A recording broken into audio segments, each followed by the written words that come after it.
इधर आओ। रज़िया के अब्बा और राजा बेटा के बापू, मेरी बात सुनो।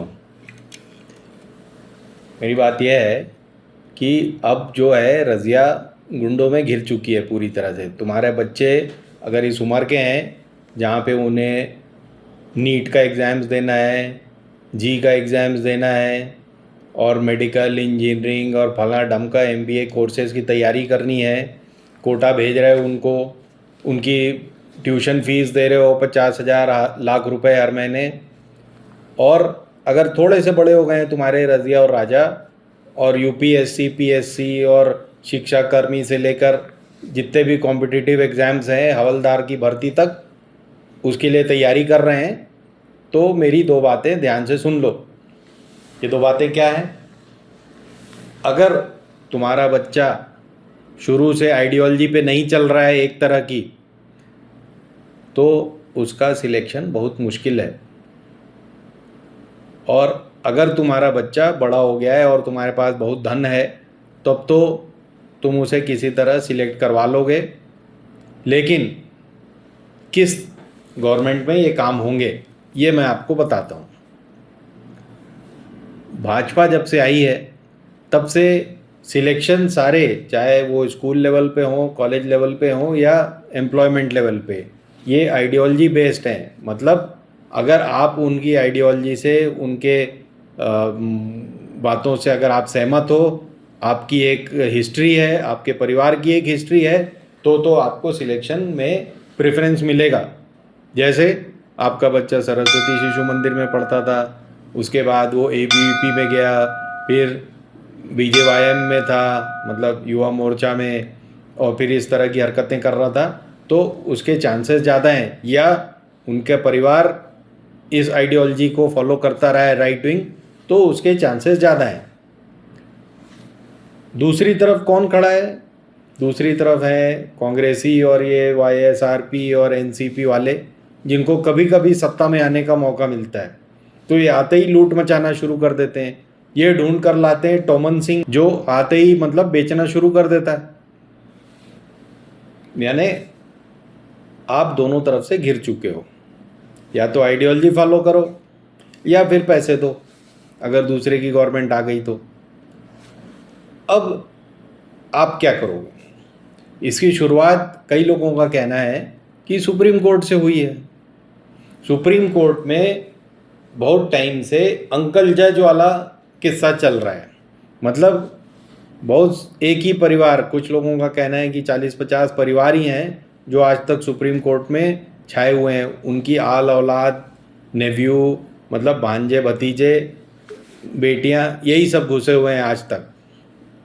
चाहे वो चंद्रचूड़ जो हों, उनके पिताजी भी जज थे, और उनके ये सब कोई मतलब ऐसे काबिल लोग होंगे, लेकिन आए सिस्टम के थ्रू हैं, उस सिस्टम के थ्रू जो इस तरह की रिक्रूटमेंट को फेवर करता है। तो अगर आप यंगस्टर हो तो इस बात को ध्यान में रखो, गलत घर में पैदा हो गए हो तो आपका सिलेक्शन बहुत मुश्किल है। फिर ये बात आगे बढ़ी, यूपी में यादव राज आया, मुलायम सिंह यादव और अखिलेश यादव, और फिर बीएसपी का राज आया। तो उस समय उनका फोकस क्या था कि पुलिस में सारे अपने लोग भर्ती कर दो, कांस्टेबल से लेके इंस्पेक्टर तक, जहाँ जहाँ भर्ती की जा सकती थी। तो आप यादव लोग पुलिस में छा गए, यूपी पुलिस में। इसी तरह की हरकत हुई मध्य प्रदेश में, जहाँ 60-70 हज़ार बंगाल से बुलाकर शिक्षाकर्मी भर्ती कर दिए पिछले 15 साल में, 15-20 साल में जो शिवराज सिंह का राज रहा। कई लोगों का मानना है कि जो लोग बंगाल में बीजेपी समर्थक थे, उनको, उनके परिवार के लोगों को मध्य प्रदेश में शिक्षाकर्मी बनाया गया, जिससे उनकी पार्टी बंगाल में मजबूत हुई। क्योंकि बंगाल में तो मिल नहीं रहा था, बंगाल में पहले लेफ्ट थी, फिर आ गई हैं ममता, तो वहाँ तो इनको रिक्रूटमेंट का चांस नहीं मिल रहा था, तो उनने वहाँ से बुला के यहाँ पे करवा दिए और पार्टी वहाँ मजबूत की। तो इस देश में अभी ये चल रहा है। अभी सुप्रीम कोर्ट क्या कह रहा है इस मामले में? नीट के मामले में सीबीआई की जांच चल रही है कुछ प्रदेशों में, छत्तीसगढ़, मध्य प्रदेश, और यहाँ वहाँ की रिक्रूटमेंट कैसे हो गए। उत्तर प्रदेश और बिहार में पर्चे आउट होते रहते हैं, पिछले 5 साल थे पर्चे ही आउट हो रहे हैं। तो ये पर्चा लीक कौन कर रहा है? पर्चा लीक वही करेगा ना जो गवर्नमेंट में है और जो अपने लोगों को देना चाहता है। भाई आज 67 लोग फर्स्ट रैंक पे आ गए हैं, उसमें से 6 लोगों का और 15 लोगों का पता चला कि वो आसपास ही रहते थे जहाँ पर्चा छप रहा है, वहीं पे रहते थे। पिछली रात को उनको पर्चा दिया गया, रटाया गया और नीट में प्रथम ही आ गए कई सारे, उसमें से 7 लोग शायद प्रथम ही आ गए, 100% नंबर ले आए। तो इस देश का क्या होगा? हम किस तरह की सोसाइटी बना रहे हैं, इस पर विचार करो। ना सिर्फ यूथ को इस पर विचार करने की ज़रूरत है, उनके माँ बाप को इस पर विचार करने की ज़रूरत है कि हम किस तरह की सोसाइटी बनाना चाह रहे हैं। अगर हम बीजेपी सपोर्टर हैं तो ठीक है, हमारे बाल बच्चे शायद कहीं फिट हो जाएं। हम कांग्रेस सपोर्टर हैं या ऑपोजिशन के सपोर्टर हैं तो शायद हम पैसे पूसे दे के कहीं घुस जाएं। पैसे तो ऐसा नहीं है कि बीजेपी वाले नहीं ले रहे होंगे, हम किसी पर आरोप नहीं लगा रहे हैं, लेकिन आज की जो स्थिति है, जो परिस्थिति है पूरे प्रदेश में, पूरे देश में, वो इसी तरफ इंगित करती है कि या तो आप सीट खरीद लो, चाहे वो मेडिकल की हो, चाहे पीएससी की हो, चाहे फॉरेस्ट सर्विस के एग्ज़ाम्स हों, चाहे पुलिस के हों, चाहे शिक्षाकर्मी के हों। या तो आप सीट खरीद लो या आइडियोलॉजी फॉलो करो। तो ये बहुत ही चिंताजनक स्थिति है। ये 2-4 साल में नहीं सुधरेगी, 2-4 साल में और बिगड़ेगी। तो हमें अपनी कमर कस के तैयार होना पड़ेगा।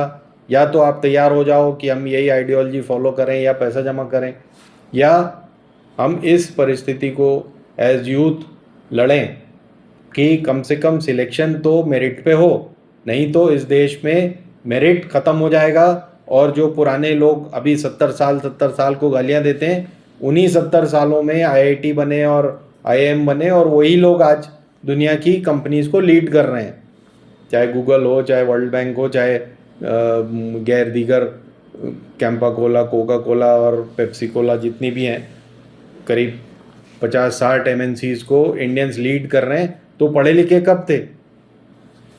70, 80, 90 के दशकों में। आज वो लीड कर रहे हैं। आज जो पढ़ रहे हैं और आज जो सिलेक्ट हो रहे हैं, क्या वो ये मेरिट प्राप्त कर पाएंगे? इस मेरिट के बारे में हमें विचार करना पड़ेगा। आप भी सोचें, हम अगर मेरिट को पछाड़ेंगे तो हम खुद पिछड़ेंगे। धन्यवाद। हिंदुस्तान जिंदाबाद।